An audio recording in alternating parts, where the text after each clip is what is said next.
ప్రభు తన దాసును బలపరిచి ఏమంటే ఒక్క మాట ఏమండి ఏం మాట్లాడే ప్రభు తనతో తన దాసుల ద్వారా ప్రారంభించేవాడు ఆయనే, కొనసాగించేవాడు. కానీ మనం ఏమవ్వాలి? ఆయనలో పాలువారం అంటే ఎన్ని పడిపాట్లు వచ్చినా దేవుడి మనల్ని పడిపోనివ్వకుండా ముందుకు నడిపించునుగాక. దేవునికి స్తోత్రం. గత వారం మన ఆదివారం గత వారం ఏ వాక్యం విన్నాము మనం? అది సెకండ్ అమ్మ, దానికంటే ముందు ఇంకోటి. గత వారం ఎవరి గురించి వాక్యం విన్నారు? ఆమోస్ అనే మాటకు అర్థం భారం భరించేవాడు. ప్రభువే మనం భారం భరించేవాడని మరి అక్కడ భారం గురించి కొన్ని విషయాలు మాట్లాడే ప్రభు. అలాగే రెండోది మరి ఆమోస్ 7:12 అనుకుంటా. ఆయన ఎంపిక చాలా గొప్పగా ఉంటుంది. దేవుడికి స్తోత్రం. అలాగే ఆమోస్ని ఎంపుకొని చేశాడంటే ఆమోస్ ఏమైనా డిగ్రీయా, హెచ్డియా, డబుల్ బీడియా, డబుల్ సీడియా ఏమి లేదా, పశువుల కాపరి, పైగా మేడుపండ్లు ఎదుర్కొనే. అయినా సరే దేవుడు అతనిని ప్రవక్తగా చేశాడు. దేవుడికి స్తోత్రం. అతనే కాదు, మనల్ని కూడా ఎందరో లోకంలో ఉన్నా కానీ ఎందుకో యేసయ్య మనల్ని ఏం చేశాడంటండి, ఎన్నుకున్నాడు, ఏర్పరచుకున్నాడు. ఏమండి, మనల్ని తన బిడ్డలుగా మార్చుకున్నాడు. ఇది ఎంతో మంది లేని భాగ్యం. కాబట్టి ఒకవేళ ప్రభువుని నమ్ముకున్నందుకు, ప్రభులో సాగుతున్నందుకు కొన్ని వస్తూ ఉంటాయి, అగచాట్లు వస్తూ ఉంటాయి, మరి ఎగనామాలు వస్తూ ఉంటాయి, ఎన్నో రకరకాల పోట్లు తగులుతూ ఉంటాయి. కానీ పేతురు గారు అంటాడు, ఇవన్నీ ఏమండి మరి మీకు ఏదో ఒక వింత జరిగిపోతుంటే ఆశ్చర్యపడకండి. శ్రమలు మీకు వచ్చేస్తున్నాయి, అందరూ బాగానే మేమే కొట్టుకెళ్ళిపోతాం, ఏమి అబ్బురు పడిపోయి టెన్షన్ పడమాకండి. దేవుని ఆత్మ మీ మీద నిలుచుతుందని సంతోషించమన్నాడు. దేవునికి స్తోత్రం. అంటే దీన్ని బట్టి ఇప్పుడు మనం శ్రమల ప్రవాహంలో కొట్టుకెళ్ళిపోతున్నామంటే మన మీద ఏమున్నట్టు? శని ఉన్నట్టా, లేకపోతే వేరే గ్రహం ఉన్నట్టా అండి? అమ్మా అయ్యా అమ్మా, ఇప్పుడు చెప్పాను, దేవుని మహిమ మన మీద నిలబడి ఉందంటున్నాడు. దేవునికి స్తోత్రం. కాబట్టి ఆధారపడద్దు. అందుకే పౌలు గారు అంటాడు దానికి సంబంధించి, మన ఎడల ప్రత్యక్షం కాబో ప్రభువారి మహిమ ఎదుట ఇప్పటి కాలం శ్రమలు ఎంత తగినది లెక్క కాదయ్యి తీసేయంట. దేవునికి స్తోత్రం. కాబట్టి ప్రభువుని బట్టి ధైర్యంగా ఉందాం. ఆమోసులే మరి మన భారములు ప్రభు భరిస్తున్నాడని, మనం ప్రభువు ఎన్నుకున్నాడు, ఎంపిక చేసుకున్నాడని. అలాగే ఎక్కువ మాట చెప్పమర్చుకునే టైం లేక అదే అధ్యాయం ఉంటుంది, 5వ అధ్యాయంలో, దాన్ని ఆశ్రయించుడి, దాన్ని ఆశ్రయించిన మీరు అని ఆమోస్ ప్రకటన చేశాడు. నన్ను ఆశ్రయించడం తన ఆశ్రయించండి. దేవుడిని ఆశ్రయం అంటే దేవుని యొక్క ఆశ్రయం ఎటువంటిదో, దేవుని ఎంపిక ఎటువంటిదో, మన భారాన్ని దేవుడు ఎలా మోస్తాడు. గత చక్కగా తన జీవితంలో 3 విషయాలు మనకి ఏమండి విరిసి ఒలిసి వడ్డించాడు. దేవునికి స్తోత్రం. హల్లెలూయా. మరి ఈ ఉదయకాల సమయంలో ప్రభు మనకి ఇచ్చిన మాట, నేను వాక్యమే నాకు దొరకలేదు, జస్ట్ ఒక మాట మీద నేను అలాగ ప్రభు పరిశుద్ధాత్మ సాయంగా దేవుడు దయచేశాడు. దేవునికి స్తోత్రం. రాత్రి 12:30 మా అబ్బాయి వచ్చి, ఏంటండి బైబిల్లో అన్ని వాక్యాలు మీకు ఇంకా దొరకలేదని అడుగుతున్నాడు. దేవుడికి స్తోత్రం. కాబట్టి మరి ఒక మాట జకరియా గ్రంథం బైబిల్ అన్ని వాక్యాలు ఏదో చెప్పేసి కదా అంటున్నాడు మా వాడు. జకరియా గ్రంథం 9వ అధ్యాయం 12వ వాక్యం చదువుకుందాం. జకరియా 9:12, పేజ్ నెంబర్ వచ్చేసి 781వ పేజీ. జకరియా 9:12, పేజ్ నెంబర్ 781. గట్టిగా చదువుదాం. బంధకములలో పడి ఉండి నిరీక్షణ గలవారులారా, మీ కోటను మరలా ప్రవేశించుడి, రెండంతలుగా మీకు మేలు చేసేదనని నేను నేడు మీకు తెలియచేయుచున్నాను. ప్రేమగల మా మహాపరిశుద్ధమైన పరమ తండ్రి, ప్రేమగల కృపగల మా స్వామి, దయగల రాజా, మీకే వందనాలు స్తోత్రాలు చెల్లిస్తూ నీ పాదాలు పట్టుకున్నాం నాయన. యేసు రక్తము చేత పట్టుకుని మీ కృపాసనం దగ్గర చేరి మీ పాద సందులో నాయన నిలబడి ఉండగా నాయన మీరే మాట్లాడండి, మీరే ప్రకటించేవారుగా, గ్రహింపు చేయవారుగా, ఒప్పింపు చేయవారుగా, పరిశుద్ధాత్మగా మీరు కార్యాలు జరిగించండి నాయన. విని బుద్ధిని మాకు కలిగి ఎటువంటి చెడు బుద్ధి కానీ, ఎటువంటి బలహీన పరిస్థితులు మాలో రానివదని పెడుచున్న చెడ్డవాడిని అపవాది మాలో క్రియ జరిగించకుండాగాక. ఈ నిద్రామత్తు శరీర బలహీనతలు రకరకాల ప్రభావాలు మాలోంచి విడిచి పోరుగానే ప్రార్థిస్తున్నాను. మా దేహంపై పూర్తి అధికారం మీరు తీసుకుని వేడుకుంటున్నా. మీ వాక్యం వింటుండగా వినిబుద్ధి శ్రద్ధాభక్తులు కలిగి ఎటువంటి నిద్రామత్తులు లేకుండా శ్రద్ధగా మరేవరని పాదసంతులు మీ మాటలు విని వాటి హృదయంలో భద్రపరుచుకుని కృపను మాకు దయచేయమని దాసుని బలపరిచిన ఆయన మీరే మాట్లాడి మహిమ దయచు. అందరి వాక్యం ద్వారా సరిచేయమని నాయన, సవరించమని, మీదటి సరిపోతుందైన వారిగా మీద నిలబెట్టి మీ నామానికి మహిమ తెచ్చుకోమని, వాక్యం మనందరినీ ఉద్ధరించమని, మీ ఉత్తమైన మాట నడిపించమని యేసు నామములో పొంది ఉన్నాము తండ్రి. దేవునికి మహిమ కలుగును గాక. దేవుడు మనతో మాట్లాడును గాక. దేవునికి స్తోత్రం. హల్లెలూయా. 70 శ్రమ దినాలు పూర్తయిపోయిన తర్వాత మరలా దేవుడు ఏమండి ఆ బానిసత్వం నుంచి విడిపిస్తున్నాడు. దేవుడు విడిపించి ఏమండి ఆ శ్రమ దినాలు పూర్తయిపోయిన తర్వాత నెబుకద్నెజరు ద్వారా చెదరగొట్టబడిన తర్వాత మళ్ళా దేవుడు తమ స్వదేశానికి యెరూషలేముకి దేవుడు తన ప్రజలు నడిపిస్తున్నప్పుడు కోరేషుని రాజును ఏమండి అన్యులైన కోరేషే అయినా సరే దేవుడు ఏమండి ఒక్కొక్కసారి తన బిడ్డల కోసం అన్యులు కూడా ఏం చేస్తారంటండి.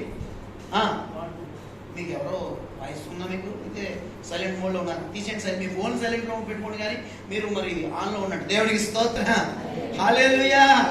ఏమండి చూడండి, ఇక్కడ తన ప్రజలైన వారిని తన స్వదేశానికి ఎన్నో సంవత్సరాల క్రితం మళ్ళీ తిరిగి పంపిస్తున్నప్పుడు దేవుడు అంటున్నాడు, ఇదిగో ఎంతవరకు మీరు బంధకంలో పడి ఉన్నారు, ఎంతవరకు అనేక బంధకాలలో శ్రమల్లో ఉన్నారు, వేరే రాజాధికారంలో ఉన్నారు, అయినా సరే మీరు ఎంతవరకు నిరీక్షణ కలిగి ఉన్నారు. దేవునికి స్తోత్రం. రోజున ఏమండి ఎంతవరకు వేరే చెరలో ఉన్నారు, ఉరిలో ఉన్నారు, వలలో ఉన్నారు. కారణం ఏంటంటే దేవుడు వారిని పంపించాడు కొన్ని నేర్పించడానికి. కొన్నిసార్లు కొన్ని బంధకాల్లో మనల్ని పెట్టి ఎందుకు బాధిస్తాడయ్యా, ఎందుకు బెదిరిస్తాడయ్యా, ఎందుకు మనల్ని బిగిస్తాడంటే చాలా పాస్టర్ ఏం బాగాలేదు, పరిస్థితి చాలా బిగ్గా ఉందండి, చాలా బిగ్గా ముడేసాడు దేవుడు మనల్ని. మనం తక్కువ పీతల్లాగా గజ్జాలకి బయటికి వెళ్ళిపోతామని ఒకసారి ముడి కుదరదని మనం ముడి పొరుగుపడేస్తాం, సీల్ చేస్తాడు ఒకసారి, ఊపిరాడు మనకు ఒకసారి. దేవుడికి స్తోత్రం. ఏమండి మనం తక్కువ ఏమండి అసలు అన్ని బాధలు పడి బాగా దంచితేనే అని మాట ఎంటలేదు. ఏమండి చిన్న చిన్న జారుముళ్ళు, ఏలముళ్ళు, పేలముళ్ళు ఎత్తి మనం ఉంచుతామని కాంతి పడేసి మనం తెంపులు పోతాం. ఎతలాంటి వాళ్ళు మనం భారతీయులు అందరూ ఉన్నాం. దేవుడికి స్తోత్రం. భారతీయ క్రైస్తవులు అందరూ ఉన్నాం. దేవుడికి స్తోత్రం. కాబట్టి మనం టెక్నిక్లీ అని తెలుసు కాబట్టి ఒక్కోసారి ఊపిరాడినటువంటి ఒక్కోసారి అంచు వరకు వెళ్ళిపోయిస్తాడు పరిస్థితిని. ఒక్కోసారి ఇంకా ఏమండి ఇంకా పొయ్యి మీద ఉన్నదాన్ని విరిగిపోయి క్షమించాలి, పెన మీద ఉన్నదాన్ని విరిగిపోయి పొయ్యిలో పడే వరకు కూడా ఆయన అలాగే చూస్తూ ఉంటాడు. దేవుడు ఉన్నాడా, దేవుడు చూస్తున్నాడా, దేవుడు అసలు ఉన్నాడంటావా? ఈ సంవత్సరం ఒక్క ఆదివారం కూడా మానకండి లేను, ఇదేనేమో దేవుడి న్యాయం. ఆ యాకోబులో ఒక్కోసారి నా న్యాయం నా దేవుడి దృష్టికి వినబట్టలేదు, కనబట్టలేదని వేరే కోతలు పోస్తా ఉంటాం. అవి నశించును కాక. తన ప్రజలైన ఇశ్రాయేలీయులు ఏమండి ఆ శ్రమ దినం పూర్తయిన తర్వాత దేవుడు వారిని తిరిగి పంపిస్తున్నప్పుడు తన ప్రజలతో తన ప్రవక్త ద్వారా మాట్లాడుతున్న మాటలు జకర్యా చెప్పువారికి బంధకములలో పడి ఎంతవరకు నిరీక్షణ కలిగి వారుగా ఉన్నారు. కాబట్టి ఇప్పుడు మరలా మీ కోటలో ప్రవేశిస్తున్నారు, మీ గుమ్మలో ప్రవేశిస్తున్నారు, మీ గృహాల్లో ప్రవేశిస్తున్నారు, మీ ప్రాంతాలను మీరు ప్రవేశిస్తున్నారు. ఎంతవరకు మీరు బంధకంలో ఉన్నారు, కానీ ఇప్పుడు మీరు నిరీక్షణ ఇంతవరకు కలిగి ఉన్నారు. ఎందుకంటే నిరీక్షణ ఎందుకు కలిగి ఉండాలి? క్రైస్తవులకి ఉన్నది ఏంటి, లోకస్తులకు లేనిది ఏంటండి? అయ్యా చెప్పాలి. క్రైస్తవులకు ఉన్నది ఏంటి, లోకస్తులకు లేనిది ఏంటి? నిరీక్షణ. ఏమండి కాబట్టి ఏమంటే ఈ నిరీక్షణ మనం కలిగిన నిరీక్షణ ఇప్పుడు మనం ఏం చేయదంటండి, సిగ్గుపరచదు. దేవుడికి స్తోత్రం. కాబట్టి ఏ నిరీక్షణ అయితే కలిగి ఉన్నామో, ఏ నిరీక్షణాస్పాదము కలిగి ఉన్నామో చూడండి, ఈ నిరీక్షణ కలిగి ఎప్పుడైతే మనం నిలబడతామో, అందుకే మనం అనేక సార్లు దుఃఖపడతాం. ప్రభు కూడా చెబుతున్నారు, నిరీక్షణ లేని ఇతరులని మనం ఏం కాకూడదంటే అండి, నిరీక్షణ లేని ఇతరులని మనం ఏం చేయకూడదంటే అండి, అందుకే మరి బాధ అనిపించింది. నిరీక్షణ లేని ఇతరులకి మనం ఏం చేయకూడదంటే అండి, ఉప్పు అందుతుంది పక్కోళ్ళు పెట్టి ఇండియన్ సీట్ ఏమంటారు దాన్ని చాలా సంవత్సరాలు అయిపోయింది. నేను నా జీవితంలో ఎప్పుడు కూడా స్లిప్ వాడలేదని క్లాసులో, అందుకే నాకు భయం ఎక్కువ. దేవుడికి స్తోత్రం. తీసుకురా రాజాపోతం తీసుకురా అవసరం లేదని ఏమంటుందని చూచి కాపీ కొట్టలేదండి. దేవుడికి స్తోత్రం. హల్లెలూయా. కాబట్టి నన్ను అడిగినా కానీ భయపడిపోతాం. పెరిగిపోండి అమ్మాయిలు ఎత్తావా మీ అమ్మగారు చెప్పమంటావా, మా డాడీకి బెదిరించమంటావని దారి కాసి రా మా పిల్లలు చూసి 10th క్లాస్లో పక్కన కూర్చుని మా పిల్ల చూపించదని ఎక్స్ట్రా ఎక్కువ చేస్తున్నామండి. చూపిందాం నాకు తెలియదు మగవాడు అలా పెట్టండి, మా పిల్ల జిరాక్స్ తీసేద్ది అని అలా పెట్టి ఉండండి. ఇంకా జిరాక్స్ ఏంటండి, ఇంకా అప్పటికప్పుడే స్కాన్ అది పేజీ పని ఇప్పుడు రాక నేను నాకు ధైర్యం, నాకు అసలే సైడ్ సూపర్ అలవాటు లేదు. ఆయన అక్కడి చూస్తూ ఉంటాడు సారు, తిప్పు ఇది లేకపోతే ఇంకా రాసేయడమే. ఇలాంటి వాళ్ళు ఈనాడు జాబ్ వస్తే బాగుంది అంటున్నాను. దేవుడికి స్తోత్రం. హల్లెలూయా. ఉప్పు మీద పరిశ్వాస నేను బతికాను, లేకపోతే నాన్నగారు దారిగా వేసుకోండి. ఎలా ఇవాళ మా పిల్లలు చూపించలేదంట, జీవితాలతో ఆడుకుంటున్నాడు నువ్వు, నీ సొమ్ము పిల్లలు చూపించి అంతే చూపించాలి. అక్కడ పెట్టేసి బయట మంచి తాడకి వెళ్ళు, ఈ లోపు జరగాల్సి జరుగుతాయి. ఇప్పుడు దేవుడికి స్తోత్రం. ఏమండి ఆ సూచకాపీలు ఏమో కానీ ప్రభులో మనం ఏ సూచకాపీలు కొట్టకూడదు, ఏ సైడ్ మాత్రమే చూడాలి మనం. దేవుడికి స్తోత్రం. కాబట్టి ఇంతవరకు మీరు ఎన్నో బాధల్లో, ఇబ్బందుల్లో, శ్రమల్లో, నిందల్లో ఉన్నారు. ఇప్పుడు దేవుడు వారికి విడుదల ఇచ్చాడు. దేవుడికి స్తోత్రం. ఇన్ని సంవత్సరాల వారు నిరీక్షణ కలిగి ఉన్నారు కాబట్టి దేవుడు అన్నాడు, మిమ్మల్ని నేను సిగ్గుపడనివ్వను, మిమ్మల్ని నేను కలరపడనివ్వను, రండి ఇదిగో మీ కోటను మరలా మీరు ప్రవేశించండి. అంతే. ఎందుకో తెలుసా? ఎంతవరకు అనిపించారు? ఇదివరకులా కాదు, మీకు రెండంతలుగా డబుల్ పోర్షన్ బ్లెస్సింగ్స్ మీకు సిద్ధంగా ఉన్నాయి. దేవుడికి స్తోత్రం. రెండంతలుగా మీకు మేలు సిద్ధపరుస్తున్నాను. దీనికి సమాధానంగా ఒక మాట మీకు చూపించాలి. రెండంతలుగా దేవుడు ఏం సిద్ధపరుస్తున్నాడు? అది జస్ట్ ఒక మాట రిఫరెన్స్ ఓకే, మన వాక్యం కాదు కానీ మరి రెండంతలుగా మీరు ఏమి సిద్ధపరుస్తున్నాడు? మరి రెండంతలుగా దేవుడు ఎన్నో సంవత్సరాలు ఇల్లు విడిచిపెట్టి వెళ్ళిపోయారు కదా వాళ్ళు. ఇప్పుడు సడన్గా రెండంతలు మీరు అంటున్నాడేంటి? నిరీక్షణ కలిగి ఉండమంటున్నాడేంటి? ఇర్మియా గ్రంథమా, క్షమించాలి, యెహెజ్కేలు గ్రంథం చక్కటి మాట, వాక్యం కాదు, జస్ట్ ఇన్ఫర్మేషన్ కోసం. రెండంతలుగా మీరేం చేసి పెట్టాడు దేవుడు? ఏం చేశాడు దేవుడు కాబట్టి చేసాడు. చేయడండి. మరి రక్షణ ఇచ్చినప్పుడు, బాప్తిసం పొందినప్పుడు ఏమి తప్పగానైనా చేయాలని రూల్ ఉందా? దేవుడికి స్తోత్రం.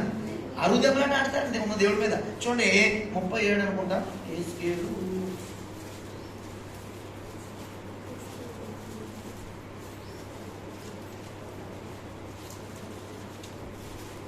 37 కదండి, క్షమించాలి, 30. రెండంతలుగా మేలు అంటున్నాడు కదా. ఏంటో రెండంతల మేలు? 36 36 అధ్యాయము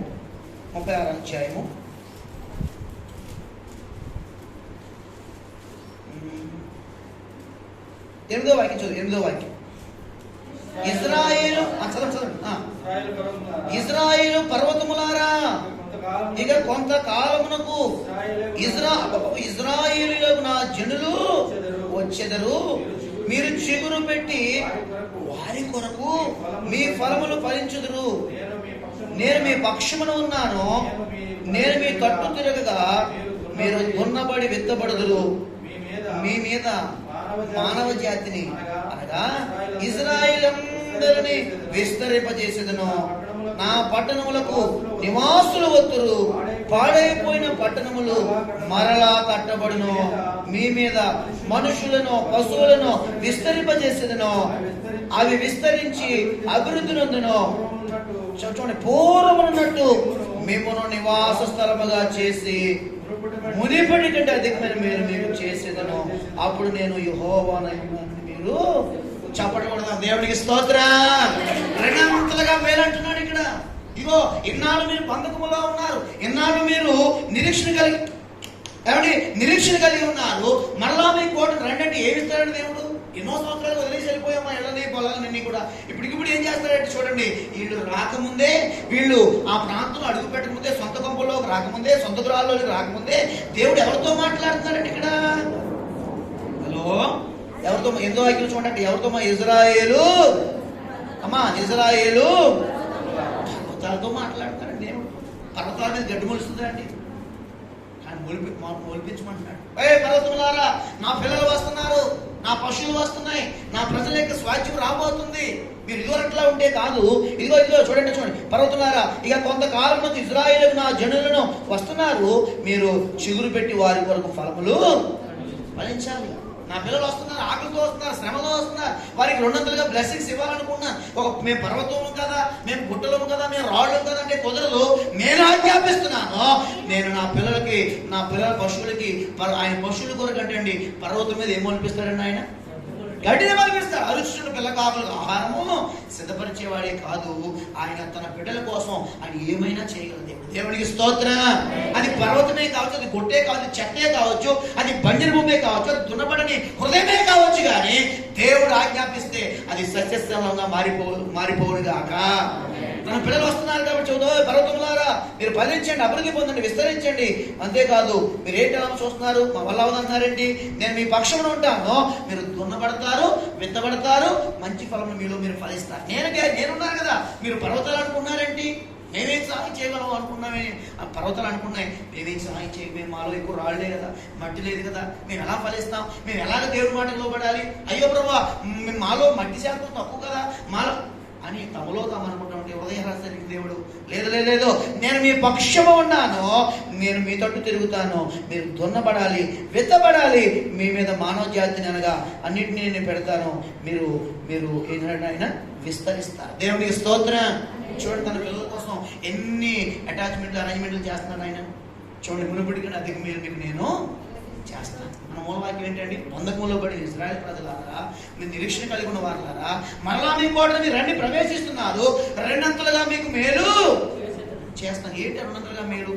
అవండి, మామూలుగా దేవుడి మాట విని ఆయన ఆశీర్వాదం పొందాలంటేనే అవట్లేదు.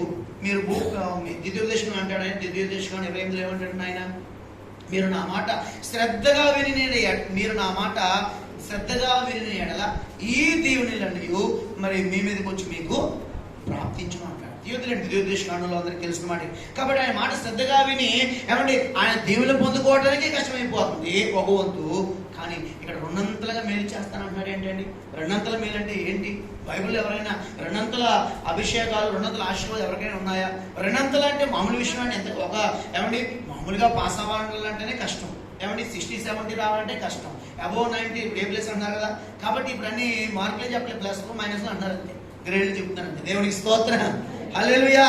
రే తోటకూరడా 100కు 99 వచ్చినాయి మార్క్ 10లో నీకు నీళ్ళు లేని గోతులో కూడా సాగుడు మా మాస్టర్. ఏమండి 100కు 99 వస్తే ఏంటంటే అక్కడ ఆ 72 మంది క్లాసులో కూడా ఎలా సెమిసానీలో కూడా చేయకపోతుంది. 100కు 100 వస్తాయి, నేను మాకు చూపించా అన్నాడు మా మాస్టర్. దేవునికి స్తోత్రం. ఒకటి పొట్టిగా సైన్స్ అయినా పరమ 100కు 100 వస్తాయి అనుకున్నాం, 59 అయిపోయావే, ఎక్కువైనప్పుడు నీకు ఇంటర్లోకి వెళ్ళకండి కొమ్ములు వచ్చినాయి ఇంటర్లో నీకు అని కొంచెం మొదలుగా రాయని స్టైల్లో తిట్టాడు. దేవునికి స్తోత్రం. 89 వచ్చినా తిట్లే, 99 వచ్చినాయి కానీ హల్లెలూయా. వాళ్ళు ఎక్కడో మేము ఎక్కడో, కానీ ఆ మాటలు గుర్తున్నాయి లేవండి అక్కడ. ఈరోజు దేవుని బిడ్డలారా, ఒక వ్యక్తి మనల్ని దేవుడే కానీ, దైవజనుడే కానీ, తల్లిదండ్రులే కానీ, మన శ్రేయోభిలాషులే కానీ, మన స్నేహితులే కానీ హెచ్చరిస్తున్నారంటే ఖచ్చితంగా ఏదో ప్రణాళిక మన పట్ల దేవుడు చేశాడని. డైరెక్ట్గా దిగి వచ్చి ఆయాం గాబ్రియల్ అంటే కదండి అక్కడ. ఎవరో ఒకరి ద్వారా దేవుడు మన మేలు కోసం, మన శ్రేయస్సు కోసం, మన అభివృద్ధి కోసం దేవుడు ఎవరో ఒకరిని అన్యజనులు, తన పిల్లల ఇజ్రాయేల్ కోసం అన్యజనుడైన కోరేషు రాజును వాడుకున్న దేవుడు ఈరోజు నీ కోసం, నీ బాగు కోసం, నీ మేలు కోసం, నీ అభివృద్ధి కోసం, నీ స్పిరిచువల్ లెవెల్స్ పెరగడం కోసం మరి అనేకులను వాడుకోవడం ఆయన. కానీ మనం స్వీకరించట్లేదు. అందుకే మనం అంటున్నాడు ఇక్కడ, ఇగో మీకోసం నేను పర్వతాలతో మాట్లాడుతున్నాను. ఎస్, మన దేవుడు మన పక్షంగా ఏమంటే పర్వతాలతోనే కాదు, ఏమండి సింహాలతో మాట్లాడలేదండి, కొంగలతో మాట్లాడలేదా, చేపతో మాట్లాడాలి మీరు, చేపతో మాట్లాడలేదా? చిచ్చి యోనా గారు నాకు అసలు ఇష్టం ఉండదు, మాట విన్న యోనా నాకు వద్దు, అసలు మాట వినేవాళ్ళు ఉంటే నా వాడెక్కించుకుంటాను. అంతవరకు యోనా గారు ఏ వాళ్ళలో ఉన్నారండి? నీటి మీద వెళ్ళే వాళ్ళలో ఉన్నారు. ఇప్పుడు నీటి లోపల వెళ్ళే వాడ ఏంటండి? సబ్మరైన్. దేవుడికి స్తోత్రం. హల్లెలూయా. కాబట్టి ఈరోజు నీటి మీద ఉన్నంతసేపు బాగానే ఉన్నాడు అయ్యగారు, ఏమంటే బంధకాలు బాగా ప్రతి ఏమీ అనిపించలేదు. కానీ ఎప్పుడైతే నీటి లోపల వాడెక్కారో అయ్యి బాబోయ్ నిప్పులు ఉప్పులు అని అప్పుడు ప్రారంభమైంది. దేవుడికి మహిమ కలుగును గాక. ముందు మనం కొన్ని రోజులు పైనే ఉంచుతాడు, ఇంటావా వినవా చేస్తావా సేవా అని పైనే ఉంచుతాడండి. కానీ వినకపోయామా ఏం చేయడంటే వేరే షిప్లోకి మనల్ని ఏం చేసి షిఫ్ట్ చేస్తారంతే. ఇంకా అక్కడ మనకు మొదలవుతుంది ప్రసవ వేదన, నొప్పులు, ఇంజక్షన్ అని. దేవుడికి స్తోత్రం. ఇక సెట్ అయిపోవాలంటే ఆ దెబ్బతో సెట్ అవ్వకపోతే మనల్ని సెలక్షన్ తీసి పక్కన వేస్తారు. కానీ తన పిల్లలు ఇజ్రాయేల్ అన్నాడు, లేదు ఇంతవరకు మీరు అనేక బాధకాలు అనుభవించారు, నిరీక్షణ కలిగి ఉన్నారు, మీకు నాకు తెలుసు, చూడండి మీ కోటలోకి వచ్చేస్తున్నారు, రండి మీరు ప్రవేశించండి, రెండంతలుగా మిమ్మల్ని ఆస్వాదిస్తాను. దేవునికి స్తోత్రం. మా రెండంతల ఆశీర్వాదం ఎట్లా ఉంటుంది? రెండంతలుగా ఆశీర్వాదమే. కానీ ఏదైనా డబుల్ పోర్షన్ బ్లెస్సింగ్స్ మనం తీసుకోవాలంటే మామూలుగా కష్టపడితే వస్తాయండి? మామూలుగా భక్తి తెలిపితే ఎక్కడి పక్క వెళ్ళాం 100 ఒక్క మార్కుతో పోస్తేనే ఏమంటే ఈ రోజున మనకి చదువు నేర్పిన ఆ ఉపాధ్యాయుడు లేదా టీచర్ మ్యామ్ ఏదో క్యాంప్ ఏదో మొత్తం మీద అంత వేదన పడిపోతున్నారు కదా. కానీ మన కోసము ఈ నా పిల్లలు అన్ని పరీక్షల్లో పాస్ అయ్యి నేరుడు స్థలంలోనికి వారు రావాలని మన కోసం విజ్ఞాపన చేయించిన ఆ విజ్ఞాపనకర్తను యేసయ్య మనం అనేక విషయాల్లో ఫెయిల్ అయిపోతా ఉంటే, అనేక విషయాల్లో ఓడిపోతా ఉంటే, అనేక విషయాల్లో జారిపోతా ఉంటే, అనేక విషయాల్లో కొప్పుకొనిపోతా ఉంటే మనల్ని బట్టి ఆయన సంతోషం ఉంటుందండి. హల్లెలూయా. కొన్ని మీలో చలనం వచ్చును గాక, ప్రభు మిమ్మల్ని బలపరచును గాక, గంభీరంగా స్తోత్రం చెబుతురు గాక, దేవునికి మహిమ కలుగును గాక.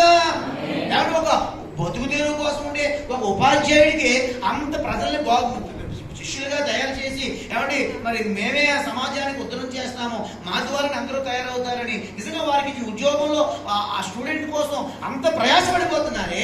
ఈ రోజున మన జీవిత విధానాన్ని సరిచేసి మన నరకులను తప్పించి మన పరలోకం చేర్చిన ఆ యొక్క మన బోధకుడైన యేసుక్రీస్తు మన కోసం ఎంత బాధపడుతున్నా దాన్ని అర్థం చేసుకోగలుగుతున్నాము. అది అర్థం చేసుకుంటే చాలు, మనం ఎప్పుడు సిగ్గుపడవండి, ఎప్పుడూ 200 ఆశీర్వాదం పొందుతూనే ఉంటాం. దేవునికి స్తోత్రం. ప్రకటన 2 మాటలు చూసుకుందాం. యోబు గ్రంథంలో ఈ 200 ప్రతిఫలాలు ఎలా ఉంటాయి? 200 స్థాయికి మనం ఎదగాలంటే ఎవరినైనా ఒకరంతా అవ్వట్లేదు, నాకు 200 ఎక్కడ అనుకోవద్దండి. చూడు భక్తులు ఉన్నారు, వారిని బట్టి మనం నియమించు. ఒక మాటగా కాబట్టి 200 మేలు చేస్తాను మనతో మాట్లాడేది వాక్యం రాసుకోండి. 200 స్థాయికి మనం ఎదగాలంటే మన భక్తిని ఎలా సాధన చేసుకోవాలి, అది హెడ్డింగ్. నెంబర్ 1 యోబు గ్రంథం 42 అధ్యాయంలో నెంబర్ 1 42 అధ్యాయంలో ఒక చక్కటి మాట ఇక్కడ రాయబడింది. దేవుడు బిడ్డలారా 42 అధ్యాయం 10వ వాక్యం చదువుకుందాం. మరియు యోబు తన స్నేహితుడు ఒకసారి దొరకలేదు అంటున్నారు. 42:10 పేజీ నెంబర్ వచ్చేసి 451, 451 పేజీ. అయ్యా 42:10 అండి, చదవండి. మరియు యోబు తన స్నేహితుల నిమిత్తము ప్రార్థన చేసినప్పుడు యెహోవా అతని క్షేమ స్థితిని మరలా అతనికి దయచేసెను. మరియు యోబునకు పూర్వము కలిగిన దానికంటే 200 అధికముగా యెహోవా అతనికి దయచేసాను. చప్పట్లు కొడదాం, దేవునికి స్తోత్రం.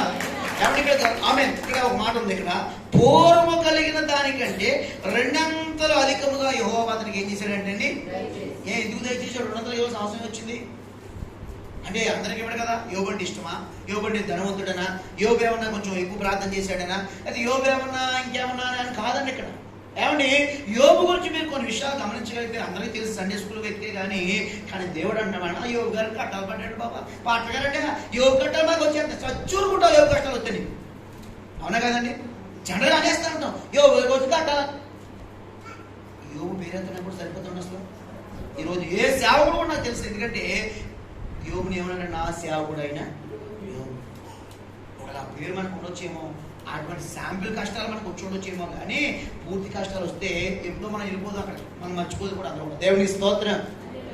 త్వరలో శిలువ మీద యేసయ్య శ్రమ తర్వాత భూమి మీద ఆ తరహాలో శ్రమ పడిన వ్యక్తి బైబిల్లో ఎవరైనా ఉన్నారంటే యోబు. అబ్రహాము కన్నా ఆ దేశంలో ముందుగా ఉన్న వ్యక్తి అండి.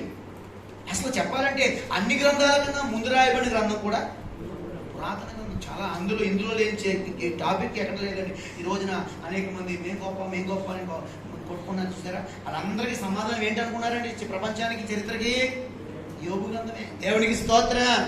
Any topic, any subject, any ఏం చేసినా సరే ఇగో యోబు గ్రంథం తీసుకురండి అనగానే అవును ప్రభా దేవుడి గొప్పడు తదించుకెళ్ళిపోతున్నారు శాస్త్రవేత్త. కారణం ఏంటంటే యోబు గ్రంథంలో అంత మెటీరియల్ పెట్టాడు దేవుడు. దేవునికి స్తోత్రం. హల్లెలూయా. ఈ రోజున అటువంటి యోబుకి అందరికీ ఒక సాక్ష్యమే ఉంటుంది, కానీ యోబుకి 2 సాక్ష్యాలు ఎలాగో తెలుసా అండి? యోబు శ్రమలోకి వెళ్ళక ముందు సాక్ష్యం ఉందా లేదండి? అక్కడ గట్టిగా చెప్పాలి ఒకసారిగా. శ్రమలోకి వెళ్ళక ముందు ధనవంతుడిగా ఉన్న సాక్ష్యం ఉందా లేదండి? అక్కడ తర్వాత కూడా మన సాక్ష్యం వచ్చిందా లేదండి? అక్కడ దేవుడికి 2 సాక్ష్యాలు. అయ్యా చూడండి, తర్వాత యోబుకి ఎవరైనా ఒక శోధన అనిపిస్తారు, కానీ ఒకే టైంలో 2 వ్యక్తులు ఆయన పరిశోధించారు. దేవుడికి స్తోత్రం. అపవాది చేతిలోనే అవుతున్నాడు, ఏమండి యేసయ్య చేతిలో కూడా. అంటే ఇప్పుడు ఇద్దరి మధ్యన ఒక వ్యక్తి ఉంటే అడకెత్తలో పావుచెక్కలు కాదండి, అడకెత్తలో పావుచెక్కలు నలిగిపోతున్నాడు యోబు. అయినా సరే ఏమండి పోనీ భార్య గారు ఏమైనా సహకారం అంటే ఆవిడ ముందే దూరు కూర్చున్నాడు. అప్పది గారు తలుపు చేసి నమ్మగారు మరి ఏముంది మా ఊరే కదా, మా వాళ్ళే కదా, ఎవరు రారండి ఇక్కడ తలుపు తీసుకొచ్చున్నాడు, వచ్చి కూర్చున్నాడు. ఏమన్నా మాకు కూర్చుని ఇప్పుడు ఏకంగా భర్త గారిని చచ్చిపోమంటున్నాడు. చూసారండి కొన్ని సార్లు పరిస్థితుల్లో అపవాదిగాడు ఎవరైనా ముందు బయట వాళ్ళ ద్వారా వేస్తాడని రాళ్ళు మనం జయం చేస్తాం, తర్వాత ఏమండి ఆత్మీయ బిడ్డల ద్వారా వేస్తాడండి. అమ్మ దేవుడి బిడ్డలు కదా వీళ్ళు కూడా తయారైపోయారని బాధపడతాం. ఇక జరగలేదు అనుకుంటే వెనక్కి వచ్చేస్తాడు, తల తీసి ఇంట్లోకి వచ్చేస్తాడు. కుటుంబీకుల్లోంచి లోపలికి దాన్ని కూడా మొదలు పెడతాడు. అది తట్టుకోవడం చాలా కష్టం. బయట వారిని తట్టుకుంటాం, సంఘ బిడ్డలు తట్టుకుంటాం, ఆత్మీయులు తట్టుకుంటాం, కానీ ఏకంగా రక్త సంబంధికులు అనగా మన వారు తట్టుకోవడం చాలా కష్టం. కానీ యోబు తట్టుకోలేదని అక్కడ మాట్లాడగలగాలి మీరు. కట్టుకున్నాడండి, ఓర్చుకున్నాడండి, అన్నింటినీ జయించాడండి, చివరి వరకు నిలబడ్డాడు. దేవుడికి స్తోత్రం. మనుషులు ఎప్పుడు కూడా స్వార్థపరులు అంటారు రుజువు కాబట్టి యోగు స్నేహితులే. ఒకప్పుడు యోగు జిందాబాద్, యోగు జిందాబాద్ అని యోగు దగ్గర ఎన్నో చేశారంటారు. కానీ ఈ రోజున యోగుకి శ్రమ రాగానే, దుఃఖం రాగానే, యోగు గురుగులు రాగానే, సీంగార్థం ఆల్చెప్తో ఏమంటే ఏంటంటే ఇదే దాని ఏమంటారు, ఆల్చెప్ ఏదో బయట దగ్గర చిలపే కంటే ఆల్చెప్ దాంతో గీక్కుంటా, దురదతో గోకుంటా అంటే ఇది ఒళ్ళు గోగుకోవడానికి అసలు ఎక్కడ కూడా ఏంటంటే గోరు కూడా లేవంటాడు. కులిపోయిన కూడా అంత దుర్వాసన యోగు. అయినా సరే కట్టుకున్న భార్య ఏమైపోయిందంటే ఏమంటే ఇప్పుడు ఎప్పుడు కూల్చేద్దామని చూస్తుంది కొంప. ఈ ముగ్గురు స్నేహితులు దొంగేడుకు దూరం దాన్ని దొంగేడుకు అంటారు తెలుగు. దేవుడికి స్తోత్రం. ఇక ప్రేమ డేటాలో ఆవిడేలో దూదు పట్టుకుని తోడొచ్చు కదా. 3 సార్లు నీ కుటుంబాన్ని నిలబెట్టలేదా? మీ ఆవిడని దెబ్బలాడుకుంటే తీర్పు తీర్చలేదా? యోగు అంటండి గుడ్డువారి కనులుగా ఉన్నాడంటండి. ఎలా ఉన్నాడంటండి? మీరు ఇప్పుడు బైబిల్ యోగులో చదివారా? పేదవారి కానీ తండ్రిగా ఉన్నాడంటే అర్థం ఏంటండి? వాళ్ళు కుటుంబ సత్తా అంటే సావంటరాన్ని తలకో నక్కపెళ్లి కర్రించేవాడు కాదంటే. ఎందుకు కొట్టుకున్నారా మీరు? ఏమైంది రోగం మీకు అని చెప్పేసి కుటుంబాన్ని నిలబెట్టిన వాడు యోగు. దేవుడికి స్తోత్రం. గుడ్డివారిగా ఉన్న వారి జీవితాలకు అర్థం పద్ధతి తెలిసేవాడు యోగు. ఇటువంటి తండ్రిగా పెద్దగా ఉంటామని యోగు ఇదిలో వెళ్తా ఉంటే అందరూ ముక్కు మీద నేర్చుకోరంటండి. ఎవరినైతే నేర్చుకుని 5 వందనాలను నిలబడేవారంటే. అంత గౌరవం ఎలా వచ్చింది? ఆస్తిని బట్టి కాదండో, తన ఆత్మీయతను బట్టి. దేవునికి స్తోత్రం. మరి ఎంతమంది చూసారు?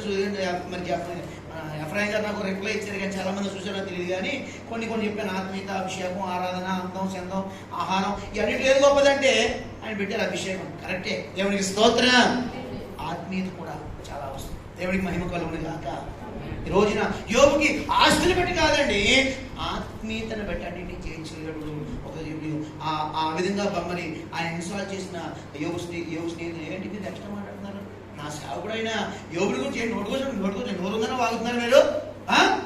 వెళ్ళండి, పట్టుకెళ్ళండి ఆయన దగ్గరికి. ఆయన ప్రార్థన చేస్తాడు, మీరు బతుకుతారు. మేము వెళ్ళమండి మనకాలు చెప్పని మాట్లాడలేదు. మీరే పోతారు. నాకు అనవసరం అంటే సచ్చినట్టు యోగు స్నేహితులు దేవుడు మాట విన్నారా లేదని అక్కడ అయ్యా వాళ్ళంటే వచ్చారు కానీ వాళ్ళు నా బాధలో నాకు తిన్నట్టు వాసాలు లెక్కెట్టారు. నేను మాత్రం ప్రార్థన చేయను, కొత్త ప్రార్థన చేస్తాను అన్నాడండి యువకుడ. అన్నాడండి. మనమైతే ఖచ్చితంగా అలా చింతకాయ పూలు పోదు కదా. మీకు ఏం తెలుసు భాష గారు? ఎలా క్షమించామండి, ఎలా మాట్లాడుతూ అనుకున్నారండి? మీకు తెలియలేట చరిత్రలన్నీ? ఏం తెలియకపోయేది? అన్నీ తెలుసు. ఆయనకి తెలియని సృష్టం అంటే ఏది కూడా అంతే. ఫెయిల్ ఇక్కడే. యోగు స్నేహితులు దేవుని మాట విన్నారు. యోగు దేవుని మాట విని వాళ్ళ కోసం ప్రార్థన చేయమంటే ప్రార్థన చేశాడు. చూడండి ఏమైనా చూడండి 42 చూడండి. అదే కదా టాపిక్. 42 ఒక మాట అంటాడు ఆయన. ఏమండి చూడండి 10వ వాక్యంలో, మరి యోగు తన స్నేహితులతో ప్రార్థన చేసిన యెహోవా అతనికి క్షేమం మరలా దయచేశాడు, 2 అతను దీవించబడ్డాడు. దేవుడికి స్తోత్రం. యోగు చేసిన ప్రార్థన అంటే యోగులో ఏముందంటారు? క్షమాపణ. ఇది ఉండకపోతే కష్టం పరలోకానికి. హలో కాబట్టి మీకు ఈ మాట నచ్చలేదు కదా? ప్రభు చెప్పిన మాట ఏంటంటే మీరు మనుషుల అపరాధములను క్షమించకపోయిన ఎడల పరలోకపు తండ్రి మీ అపరాధములను ఈసారి క్షమించాడు అన్నారండి అక్కడ. అనలేదా? వచ్చి జన్మ క్షమించాడు అనలేదు అక్కడ. ఖచ్చితంగా చెప్పిన మాట ఏంటంటే మీరు క్షమించకపోతే ఆయన క్షమించడు. చూడు యోగు క్షమించాడండి. కాబట్టి ఈయనలో క్షమాపణ హృదయం కలిగిన వాడిగా ఉన్నాడు. దేవునికి స్తోత్రం. రెండోదండి క్రీస్తు యేసు కలిగిన మనసు కలిగిన వాడుగా ఉన్నాడు. కాబట్టి ప్రార్థన చేయమనగానే చేశాడండి. వెంటనే ఆయన కోల్పోయినవన్నీ మళ్ళా ఏమండి అతను ఏ స్థితి ఏంటంటే పూర్వస్థితి. చాలా బాగుండేవాడు అండి. రక్షణ పొందుకోతే ఎంత ఆత్మీయంగా ఉండేవాడు. పాస్టర్ గారు మేము ఒక ఆవిడ నేను ప్రార్థన చేసి ఏమి లేదండి, మేము ఆత్మీయంగా పడిపోయామండి. ఆ మొదటి స్థితి, ఆ పూర్వ స్థితి, ఆ క్షేమ స్థితి, ఆ రక్షణ స్థితి, ఆ సమాధాన స్థితి, ఆ యొక్క స్థితి మనకు కావాలని ప్రభుని అడుగుదాం. దైవికంగా మన స్థితిగతులు మనం కోల్పోయినవన్నీ మనకు దేవుడు తిరిగి అనుగ్రహించిన గాక. 2 ఆశీర్వాదం పొందాడంటే నిజంగా 2 వారిని క్షమించలేదండి. కాబట్టి యోగులో మనం ఎన్నో చూస్తున్నాం. కానీ యోగులో తనని అవమానపరిచిన, తనకు ఒక రకంగా యోగు స్నేహితులు నచ్చరండి కదండి. నచ్చరు. ఎలా క్షమించా ఉండాలి? కొంచెమైనా ఉండాలి. దేవుడు అనుకున్నారు ఇష్టమైన మాట ఎలా క్షమించా ఉండాలి? అదే క్షమించడం కుదరదు. ఏదో కానివ్వండి, నేను పోయినా పర్లేదు అనే స్థాయికి తెగిపోతాను. అంటే ఇప్పుడు కొన్నిసార్లు దేవుడి మాట మనకు నచ్చదు, అయినా సరే నువ్వు లోపడదు. హల్లెలూయా. తల్లితో మాట పిల్లలకి పెద్దలు ఎవరు నచ్చదు, అయినా సరే లోబడాలి వద్దా? అక్కడ లోబడ. కొన్నిసార్లు పెద్దలు తీసుకున్న నిర్ణయాలు పిల్లలకు నచ్చవు. ఎవరి భర్త నిర్ణయం భర్తకు భార్యకు నచ్చదు, నిర్ణయాలు నచ్చదు, కానీ ఆజ్ఞ ఇచ్చింది ఎవరు? భర్తకు భార్య అడ్డు రాకూడదు. దేవుడి నిర్ణయాలకు ఒకరినొకరు సహకరించాలి, కానీ ఒకరికొకరు ఎప్పుడు అడ్డుపడలేగా మాత్రం మనం తయారవ్వకూడదు. దేవునికి స్తోత్రం. వాక్యం ద్వారా ప్రభువానికి ఇస్తున్న సారాంశం అండి ఇది. భర్తకు భార్య, భార్యకి భర్త, పిల్లలకి భక్తి విషయంలో ఎప్పుడు కూడా మనం ఏం కాకూడదు అంటే అడ్డు అనేది తగలకూడదు. మనం ఎప్పుడు కూడా అడ్డుబండలుగా ఉండకూడదు, సహకారులుగా సజీవమైన రాళ్ళవల్లి మనం ఉందుము గాక. దేవుడికి స్తోత్రం. నా టాపిక్ లో మొదటి పాయింట్ ఏంటంటే రెండంతలుగా మేలు పొంది రెండంతల ఆశీర్వాదం పొందిన వ్యక్తి ఎవరంటే యోబు. తద్వారా ఈ రోజున ప్రపంచానికి ఒక అద్భుతకరమైన వ్యక్తిగా ఉన్నాడు, ఒక దైవికమైన వ్యక్తిగా ఉన్నాడు. ఈ రోజున చరిత్రలో నిలబడిపోయాడు. దేవునికి మహిమ కలుగును గాక. దేవునికి స్తోత్రం. రెండో వ్యక్తి చూడబోతున్నాం. రాజుల మొదటి గ్రంథంలో ఒక చక్కటి వ్యక్తి మనం చూడబోతున్నాం. రెండంతలుగా మేలు పొందిన ఒక వ్యక్తి ఉన్నాడండి. ఆయన ఎవరో తెలుసా? రాజుల రెండో గ్రంథంలో ఒక అద్భుతమైన వ్యక్తి మనం చూడబోతున్నాం. చూడండి, రెండంతల ఆశీర్వాదం పొందాడు యోబు. ఈయన రెండంతల ఇంటిచ్చాను మీకు. రెండో రాజులను 2వ అధ్యాయము ఎలీషా 9వ వాక్యం చదువుకుందాం. వారు దాటిపోయిన తర్వాత ఏలియా ఎలీషాను చూచి, నేను నీ యొద్ద నుండి తీయబడక మునుపు నీ కొరకు నేను ఏమి చేయకూడదు దాన్ని అడుగమని చెప్పగా, ఎలీషా, నీకు కలిగిన ఆత్మలో 2 పాళ్ళు నా మీదకు వచ్చినట్లు దయచేయమనిను. దేవునికి స్తోత్రం. చేతులకి చదువు. దేవునికి స్తోత్రం. అందరికి దేవునికి స్తోత్రం. హల్లెలూయా. ఎలీషా శిష్యుడు, అంతే కదండి. ఏలియా, హలో, ఇక్కడ ఉన్నారా మీరు? సెలవులు మీ ఊళ్ళు వెళ్ళిపోయారా? మనసు దేవుడికి స్తోత్రం. ఎలీషా ఎవరండి? శిష్యుడు. ఏలియా ఎవరండి? గురువు గారు. గమనించండి. అయితే ఇక్కడ ఈ ఏలియాని వెంబడిస్తున్నాడు. ఎవరిని? అయ్యా, నేను దేవుడును గిల్గా కలమన్నాడయ్యా, నేను వస్తానయ్యా అని ఏలియా అన్నాడు. అయ్యా, ఎలీషా శిష్య, నన్ను దేవుడు బేతేలుకి వెళ్ళమన్నాడండి, నేను కూడా వస్తానండి. దేవుడు నన్ను యోర్దాను ఎరుకోగలమన్నాడు, నేను వస్తానండి. దేవుడు నన్ను ఎరుకోగలమని యోర్దాను, ఎక్కడికి వెళ్ళి వస్తాం? లేదు లేదు, నేను విడిచి నేను క్షణమైనా నువ్వు లేకుండా నేను బ్రతకలేనని పాట పాడతాం, కానీ రియల్ జీవితం ఎవరిలో జరిగిందంటే ఎలీషాలో జరిగింది. దేవునికి స్తోత్రం. హల్లెలూయా, హల్లెలూయా, హల్లెలూయా. దేవునికి స్తోత్రం. ఇక్కడ ఎలీషా క్షణము కూడా తన గురువుగా విడిచిపెట్టలేదు. అంటే అంత అన్యోన్య సహవాసము. మన టాపిక్ ఏంటి? రెండంతలుగా మీరు దేవుడు మనకి దయచేయాలంటే యోబు వలె మనం రెండంతలుగా ప్రజలకు క్షమించాలంట. దేవునికి స్తోత్రం. కోల్పోయినని కొట్టుకొచ్చేలా చేస్తారండి. దేవునికి స్తోత్రం. దోసుకెళ్ళని దొరలుగా తెచ్చి ఆలే మనకి ఇస్తారంట. దేవునికి స్తోత్రం. మనల్ని అనుసరులు అందరూ కూడా ఈ రోజున ఏమంటే వారి నోటి నిండా ముద్దెట్టి గుండె చేస్తారండి. దేవునికి స్తోత్రం. వెనక్కి వెళ్ళడానికి టైం లేదు. చూడు, ఇక్కడ ఎలీషా అంతగా గురువుని మించిన శిష్యుడు ఎదుగుతున్నాడండి. అయితే గురువు గారిని దేవుడు తీసుకెళ్ళిపోయే సమయం వచ్చేసినప్పుడు అందరూ అబ్బాయి ఎవరుగా నీ గురుగారు వెళ్ళిపోతున్నారు, రేపు నుంచి నీకు ఎవరుంటారు దిక్కు, పెద్ద దిక్కు మేమే, ఫ్రెండ్స్ చేసుకో, పెద్ద గురువుగారు అని చెప్పేసి ఆయనకే ప్రయారిటీ ఇస్తున్నాం. రేపు పొద్దు నుంచి నీకు ఎవరు ఉండరు, మీ గురుగారు వెళ్ళిపోతే మీ గురుగారిని దేవుడు తీసుకెళ్ళిపోతున్నాడు అని 50 మంది అపహాస్యం చేస్తున్నారండి. ఈ బ్యాచ్ ఎప్పుడు ఉంటుందండి? లోకంలో ఉంటుంది, క్రైస్తవులు కూడా. ఈ అపహాస్య బ్యాచ్ ఉండదా అండి? ఖచ్చితంగా ఉండదు. లేకపోతే మనం కూడా దేవుడు మాట ఏమనుకోండి, అపహాస్యం చేయండి, వాళ్ళందరూ మనకు ఆత్మీయులు అయిపోయి బంధువులు అయిపోయి అనుకోండి, ఇంకా వాళ్ళ ఇంట్లో ఉంటే మన ఇంటికి అసలు రాము. దేవుడికి స్తోత్రం. అందుకే ఒక్కోసారి ఒక దైవజనుడు ఉన్నాడు, ప్రజలందరూ మళ్ళీ ఏమంటారంటండి, చీపో అంటారంట. అన్నప్పుడు ఎక్కడ వచ్చి పడతానంటండి?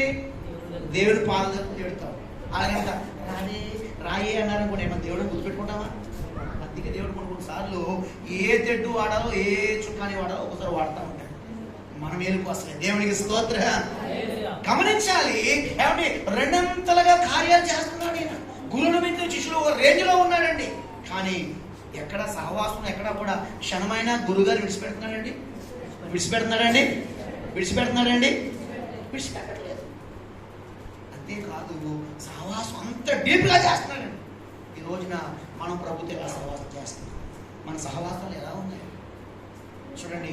యేసయ్య మరి యోహాను ప్రియ శిష్యుడు యోహాను మొదటి పత్రికలు అంటాడు, మేము ఆయనతో అన్యోన్య సహవాసము గలవారమై, అంటే విడదీయరాని, అంటే యేసు యేసుప్రభుని ఆది అపోస్తలులు పైగా ఈ ఎవరండి ప్రియశిష్యుని యోహాను ఎప్పుడు ఎక్కడ ఉండేవాడంటే ఆయన పక్కన ప్రక్షాళన ఆనుకుని ఉండేవాడు. దేవునికి స్తోత్రం.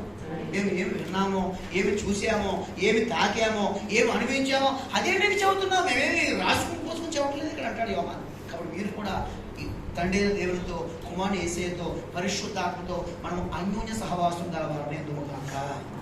ఏమండి అప్పుడు ఇక్కడ యోగున ఏలియాని అడుగుతున్నాడు, అయ్యా మరి నేను తీయబడుతున్నాను, వెళ్ళిపోతున్నాను, నీకు ఏం కావాలని అడిగితే నీకన్నా పవర్ఫుల్గా వాడబడాలని ప్రతి కూడా అడగలేదని అక్కడ ఏమన్నారండి, నీకు కలిగిన ఆత్మలో 2 పాళ్ళు నా మీదకి వచ్చినట్టు దయచేయమని. దేవుడికి స్తోత్రం. అభిషేకం అడుగుతాం, ఏదో అడుగుతాం అనుకున్నాను. అప్పుడు ఏదో ఏమన్నాడండి, అందుకు అతడు నీవు అడిగినది కష్టతరముగా ఉన్నది. ఏంటండి కుదరదని ఏమన్నాడండి, ప్రభులో కుదరదంటే ఏమైనా ఉందా అండి? హలో ఏమండి, ప్రభులో కుదరదంటే ఏమైనా ఉందా అండి? ఆయనకి అసాధ్యమైన ఏమైనా ఉందా అండి? సమస్తము సాధ్యమే. కుదరదనలేదు కానీ కష్టం అన్నాడు. ఎస్, భక్తి కూడా అంతే. కొన్నిసార్లు ఈ భక్తిలో మనం కుదురుగా ఉండడం కానీ ఏమండి ప్రభుతో మరి ఎవరండి అమ్మాయి రూతు ఏమండి అత్తగారు దహనం చేయబోద్దామా ఇక్కడ ఉండవాను కానీ బతిమాలి. కానీ ఆమెకి అత్తగారికి ఏమైందంటే నాతో వచ్చేటప్పుడు ఈమెకు మనసు కుదిరినదని గ్రహించిందంట. సరే రా. దేవునికి స్తోత్రం. మనసు కుదరాల ముందు ప్రభుత్వం ఉండడానికి, ప్రభుత్వం సహవాసం చేయడానికి. మనసు కనుక కుదురుగా ఉందనుకోండి, ఎన్ని కిలోమీటర్లు అయినా రోడ్డు మీద నిమ్మకాయ మన భక్తి వెళ్ళిపోతానే ఉంటుంది. దేవునికి స్తోత్రం. కొన్నిసార్లు దీనికి కుదురుండదు. కుదురులేనప్పుడు ఏంటంటే అనేకమైన గోతులు వెళ్తా ఉంటుంది.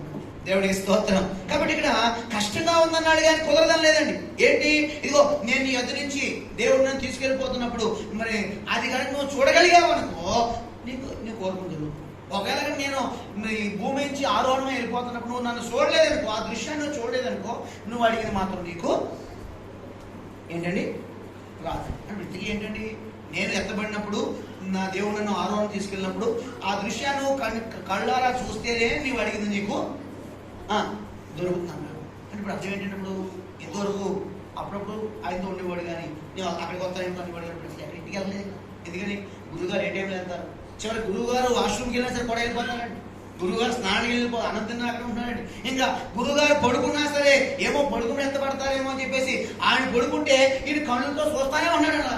మహానుభావుడు ఎలీషా గారు ఎన్ని రోజులు అలా కంటి మీద రేపలేక నిద్రను కాసి చూశాడో తెలియదు, కానీ దేవుడు అభిషేకాన్ని ఇచ్చాడు. దేవుడికి స్తోత్రం.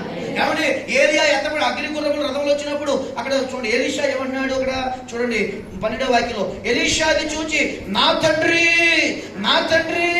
ఇజ్రాయేల్ వారికి రథమును రౌతును నీవే అని కేకలు వేస్తున్న. దేవుడికి స్తోత్రం. అంతలో గొప్పడి పయనించి కింద అంటే ఇప్పుడు ఎలీషా ఆ ఏలియా గారి ఆ సాదృశ్యాన్ని చూడగలిగాడా లేదండి? అక్కడ చూడగలిగాడు.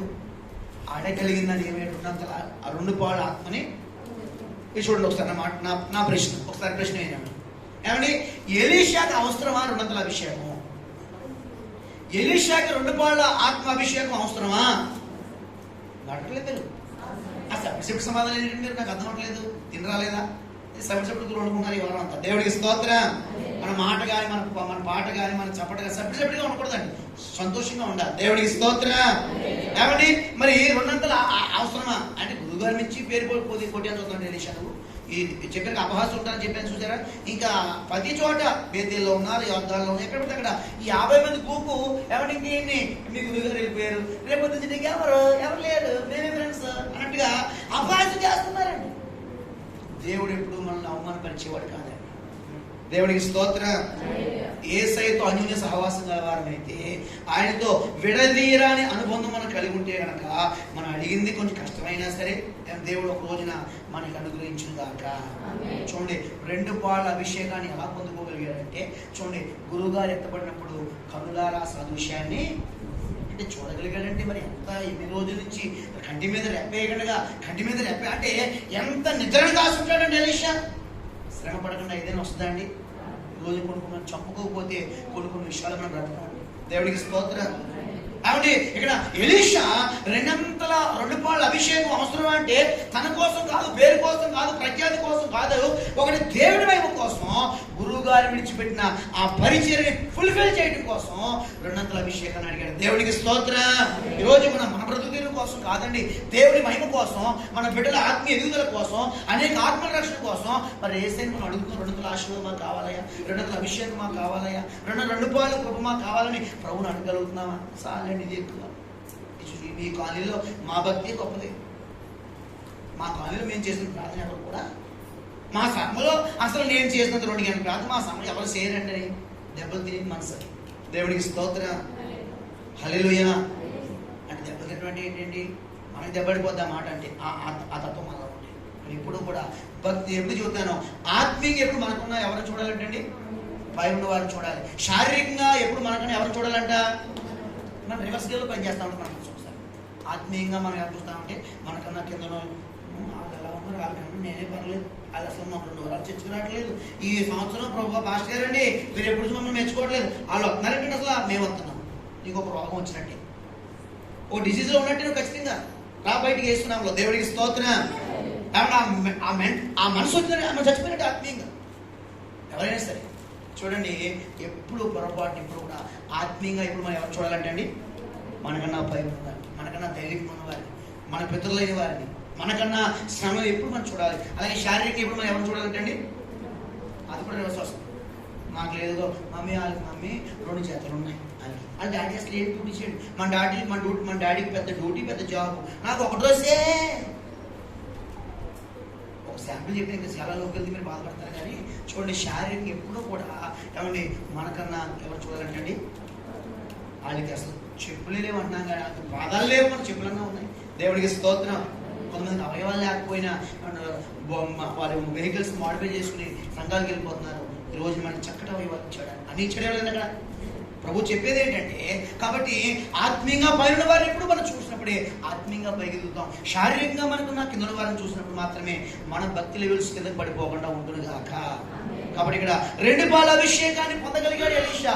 7 అద్భుతాలు గురుగారు చేస్తే 14 కన్నా ఎక్కువ అద్భుతాలు చేయగలిగాడు. దేవుడికి స్తోత్రం. ఇక్కడ గురుగారు సాక్ష్యం ఏంటండి, నా తండ్రి ఇజ్రాయేల్ వారికి రథమును రౌతు ఇవేనని ఒక మంచి సాక్ష్యం.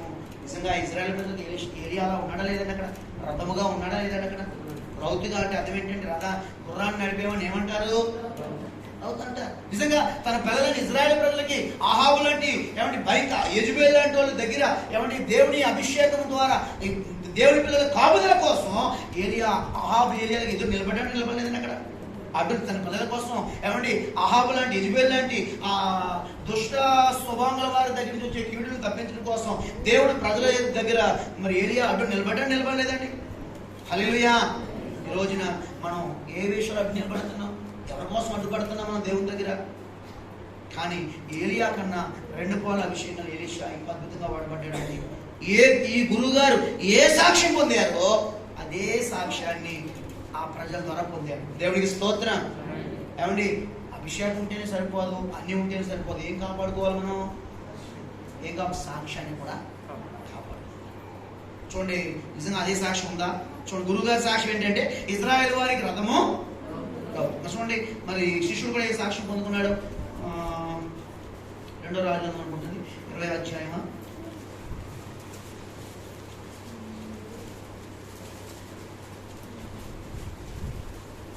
కాదు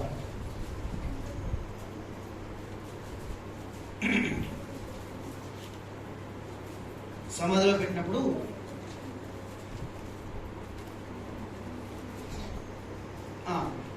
2వ రాజులు 13వ అధ్యాయం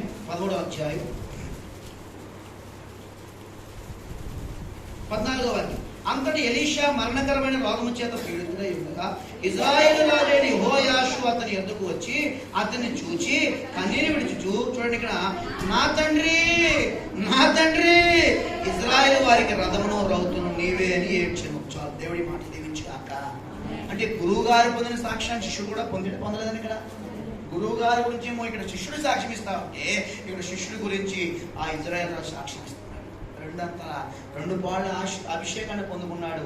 ఈ రోజున ఎంతో మంది ఆర్థిక ఇబ్బందులతో బాధపడుతున్న వారిని, ఏమండి ఇబ్బందులతో బాధపడుతున్న వారిని, ఏమండి చనిపోవాలనుకున్న వారిని కూడా ఎలీషా బతికించాడా? బతికించలేదండి. అతను ఏముందని? అభిషేకం. దేవునికి స్తోత్రం. అంతేకాదండి, ఏమండి ఈ ప్రాంతం అంతా పైకి రమ్యంగా అందంగా బాగానే ఉంది, కానీ ఇదిగో నీళ్లు మంచివి కాదండి, పంటలు దెబ్బతినేస్తున్నాయి. ప్రజల గర్భంలో ఉన్న శిష్యులు కూడా గర్భంలోనే శ్రమించిపోతున్నారు. మరి గర్భాలు నిలబట్టలేదు. మా ప్రాంతం అంతా శాపగ్రస్తం అయిపోయిందని ఆ ఎరుకో పట్టణస్తులు ఏడిస్తే, ఏమండి ఆ నీటి ఊట దగ్గరికి వెళ్ళి, ఇదిగో యెహోవా నేను బాగు చేస్తున్నాడని ఎవరితో మాట్లాడాడు ఎలీషా? నీటి ఊటతో. దేవుడికి స్తోత్రం. సూర్యుడితో మాట్లాడాడు ఒక ఆయన, చంద్రుడితో మాట్లాడాడు ఒక ఆయన. ఇప్పుడు నీటితో ఎవరు మాట్లాడుతున్నారండి? ఇక్కడ ఎలీషా మాట్లాడు. ఎస్, ఈరోజు మనం దేంతో సైతానా అని మనం అబ్బాయితో మాట్లాడగలుగుతున్నామా? వాటి మీద మనుషుల మీద కళ్యాణం చేసి మనం ఏదో చేస్తున్నాం, కానీ మనం ఆత్మ సంబంధం అయితే ఎవరి మీద కళ్యాణం చేయాలండి? మనం ఆయన మీద కళ్యాణం చేయాలి. దేవుడికి స్తోత్రం. నీటి ఓట నీకు ఆజ్ఞాపిస్తున్నాను, ఈ రోజు నుంచి నువ్వు మంచిదిగా ఉండవు గాక, నీలో మరణం ఉండకూడదు గాక. యెహోవా సెలవిచ్చినట్టు తెలుసా? నేను నీకు ఆజ్ఞాపిస్తున్నాను, మరణం ఉండకూడదన్నప్పుడు ఆ రోజున నేను బాగైపోయిందండి. పంటలు బాగా పండేస్తున్నాయి, ప్రజలు చచ్చిపోవడం లేదు, గర్భాలు నిలబడుతున్నాయి, పంటలు నిలబడుతున్నాయి. దేవుడు చెప్పబడదాం. దేవుడికి స్తోత్రం. రెండంతల అభిషేకం పొందిన వ్యక్తి, ఏమండి అభిషేకం ఉందని అభిషేకం చెప్పుకోలేదండి. అక్కడ చాలా మంది నాకు అదుందని చెప్పుకుంటారు, కానీ క్రియల్లో కనబడమండి. దేవుడికి స్తోత్రం. సేవ విశ్వాసాలు అయినా ఒక పాస్టర్ అప్పుడు మా దగ్గరకు వస్తాయి, వచ్చి నన్ను వాడుకుని పాస్టర్ గారు, నన్ను పిలుచుకుని పాస్టర్ గారు, నేను కూడా అండి అంటే సేవలోనే కాదు, కొంతమంది ఏమండి మనం అడుక్కోవడం ఏంటి, ఒకరిని వాడుకోమని, మనం అడుక్కోవడం ఏంటి, వినియోగించుకోమని ఆయన తగ్గించాలి. దేవుడికి స్తోత్రం. అది సాక్ష్యమే కానీ ప్రార్థన ఏదైనా సరే, ఏమండి చూడండి, ప్రతిదీ కూడా మనం ఏమండి అడుక్కోవడం కాదు, ప్రభు సెలవు మనకి ఇవ్వాలి. దేవుడికి స్తోత్రం. అప్పుడు ప్రాజెక్ట్ మంచిగా జరుగుతుంది, జరగదండి? అక్కడ జరుగుతుంది. దేవుడికి స్తోత్రం. అప్పుడు వస్తా ఉంటారు, ఆయన వచ్చి ఇప్పుడు వాడుకోవచ్చు కదండి, మమ్మల్ని పిలుచుకోవచ్చు కదండి, నాకు తలాంతులు లేదు, నాకు బ్లెస్సింగ్స్ లేదండి, నాకు సంఘం అంటే లేదు, కానీ అసలు సరే ప్రభు చెప్తేనండి, ప్రభు చూపిస్తేనండి, అన్నిదానికి ప్రభు ఎందుకండి? లేదు, కుదరదండి. అంతే. ఆ మాట అన్నప్పుడు వస్తూ ఉంటాడు, ఏదో టాపిక్ మొత్తం మీద సబ్జెక్ట్ వస్తూ ఉంటుంది, లాస్ట్లో నువ్వు వాడుకోవచ్చు కదా పాస్టర్ గారు, మీరెక్కడండి జపన్య గారు అనుకోవాలి మీరు? జపన్య ఎవరండి? ఆఫ్టర్ ఆల్ మనిషి ఏసైలా మనం మారాలన్నప్పుడు సరే ప్రార్థన చేయండి అంటున్నాడు. దేవుడికి స్తోత్రం. కొంతమంది కత్తిరించకపోతే మన మీద దెబ్బడిపోతూ ఉంటాం. దేవుడికి స్తోత్రం. మనం పోగినప్పుడు మనం ఏం చేస్తూ ఉంటారు? ఒకసారి మనం జుట్టు కత్తించడానికే కాదు, ఏమంటే పాలకాయలు కత్తించడానికే కాదు, మీకు కొన్ని మనం పొగిడే వారిని ఏం చేస్తూ ఉంటాం? మనం చెప్పాలి ఏమండి అలా పొగుడుతున్నారని చెప్పేసి ఇక్కడ అందించుకుంటాం, ఏమవుద్ది? పట్టుకుపోతారు. ఇది ఉండదు రేపు. దేవునికి స్తోత్రం. హల్లెలూయా. పొగిడేవారు చాలా ప్రమాదం అండి. పొరపాటున కళ్ళలో కూడా ఎవరైనా మనం పొగిడారంటే రాత్రి కళ్ళలో పొగుడుతున్నాడు అని దెబ్బకి వెళ్ళిపోతాం. దేవునికి స్తోత్రం. ఏమండి ఎందుకంటే మెచ్చుకున్నవాడు యోగ్యుడే, ప్రతిఫలించేవాడు దేవునికి. ప్రభు మెచ్చుకున్నవాడు మాత్రమే యోగ్యుడు, మనుషులు మెచ్చుకున్నవాడు ఎంత మాత్రం యోగ్యుడు కానీ దేవునికి మహిమ కలుగుగాక. రెండంతల మేలులో మొదటి వ్యక్తి ఎవరంటండి? యోగు. ఏమంటే రెండంతలుగా క్షమించాడు కాబట్టి చూడండి, రెండంతల ఆశీర్వాదం పొందాడు. తన క్షేమ కోల్పోయిన స్థితిని మరలా మన మొదటి స్థితిని మనం పొందుకోగలుగుతున్నామా? పొందుకోగలరా? దేశంలో అతని కుమార్తెల సౌందర్యవంతులకి ఎక్కడా కూడా లేరంటే. అంతేకాదు రెండంతల ఆశీర్వాదం పొందాడు, క్షమించాడు, అభిషేకం పొందాడు. అభిషేకం పొందేయాలని పేరుకే కాదండి, వర్క్స్ లో చూపించాడు, ప్రాజెక్ట్స్ లో చూపించాడు, క్రియల్లో చూపించాడు. ఈ రోజున అది ఉంది ఇది ఉందని చెప్పుకోవడం కాదు. ఏమండి ఏం కనబడే ఫ్యాన్ ఉందండి, ఫ్యాన్ ఉందనగానే ఏం చేయాలంటే వెయ్యగానే ఏం చేయాలంటున్నది అందనుకోండి, ఏమైనా దాంట్లో దాన్ని ఇప్పేసి బయట. దేవుడికి స్తోత్రం అంటుంది. ఫ్యాన్ అయ్యగానే సప్పుడు రావాలా, గాలి రావాలండి. కొంతమంది మరాయిస్తారండి, దేవుడి దగ్గరే మరాయిస్తారు. ఇంకా తీసి అవతలెత్తాడు, కొత్త పెట్టాడు అక్కడ. తీసివేయబడి ముందే తాంత్రికలని మనం తగ్గించుకుందాము కాక. సౌండ్ కాదు కావాల్సిన వర్క్స్ కావాలి ఎస్ఐకి. నేనైనా మీరు ఎవరైనా ఇస్తాను. దేవుడికి స్తోత్రం. ఇదివరట్లా కాదు, ఇదివరట్లా బతిమాలే రోజులు లేవు. దేవుడికి ఇప్పుడు చేస్తావా ఏదో పక్క బోర్డు మంది రెడీగా ఉన్నారని చెప్పేసి ఇది అంచుకాలం, కడవరి కాలం, ఏమంటే ప్రభు రాకడ కాలం కాబట్టి ఎక్కువ బతిమాలేదు ఎవరిని కూడా. ఎస్ ఆర్ నో డిలీట్ అంటాడు అంతే. స్క్రీన్ టచే కదండి. దేవుడికి స్తోత్రం. ఇదివరకులాగా పిట్టింపు ఏంటి బెదిరింపు అదే ఇంకో పానాయి ఇంకా నట్లే మాట్లేదు, జస్ట్ అలా అలా అంటున్నారంతే, డిలీట్ అయిపోతుంది. దేవుడికి స్తోత్రం. భక్తి జీవితంలో కూడా అలాగే అడ్వాన్స్ అయిపోయిందంతా కూడా. నువ్వు చేస్తావా చేయవా, వింటావా వినవా, వస్తావా రావా, కావాలా వద్దా, ఓకే డిలీట్, అంతే. దేవుడికి స్తోత్రం. కాబట్టి టెక్నాలజీ డెవలప్మెంటే కాదండి, ప్రభు రాకడ సమయంలో కూడా మనం కూడా అప్డేట్ అవుతూ ఉంటాం ప్రభు కోసం. దేవుడికి స్తోత్రం. ఒకటి 200గా వేలు మనకు కావాలంటే ముందు 200గా మనం ఏం చేయాలంటే అండి, 200గా మనం క్షమిస్తే మన స్థితిని మనం మళ్ళా పొందుకుందాముగాక. 200 ఆశీర్వాదం, 200 అభిషేకం కోసం 200గా దేవునితో మనం ఏం చేయాలంటే అండి, అన్యోన్య సహవాసము చేయగలిగిన వారు ఉన్నారు. విడదీయాలని బంధం ప్రభుతో కలిగి ఉంటే 200 అభిషేకమే కాదు, మనకు లేదు ఆయన మనకి ఇచ్చి మనం బలంగా వాడుకుని మన ద్వారా ఆయన పని జరిగించుకున్నగాక. మూడో మాట, అది మాట ఉందండి, ఒక మాటగా చూడండి. 200గా మాట 200 కాదు, ఇప్పుడు ఏకంగా 100కి వెళ్ళిపోవాలి. ఎన్నాళ్ళు 200 ఉంటాం మనం. ఆది కాండ 24 ఒక ఆయన కుర్రోడు అండి, ఆయన వెళ్ళామని కుర్రోడు అయినా సరే ఎంత రేంజ్కి వెళ్ళిపోయి చూడండి. ఇక్కడ 26 అధ్యాయం ఉంటుంది ఆది కాండం. అర్థమైపోయింది గారి గురించి. కమాన్, మీరు చదివేది 100 అంతలంటే ఎవరికి సంతోషం లేదండి. 70% అంట. అదే రెఫరెన్స్, అడ్రస్, గల్లీ నెంబరు, ఇది నెంబరు, 3 4 ఆది కాండం 26 అధ్యాయము 12వ వాక్యం. ఆది కాండం 26:12లో ఇస్సాకు ఆ దేశమందున్న వాడై విత్తనం వేసి ఆ సంవత్సరము 100 ఫలము పొందెను. దేవునికి మహిమ కలుగును గాక.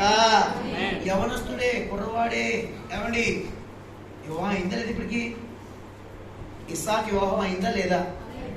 అవలేదండి. 24లో అయిపోయినట్టుంది. అయిపోయింది. దేవునికి స్తోత్రం. హల్లెలూయా. అయిపోయిందా అవలేదండి ఇస్సాకి? సరే చూడండి, ఇస్సాకు వివాహము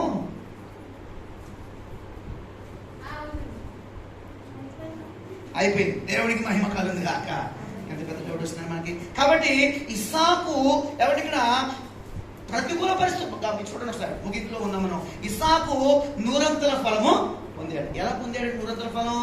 విత్తనం వేసి పొందాడా, విత్తనం వేయకుండా పొందాడా?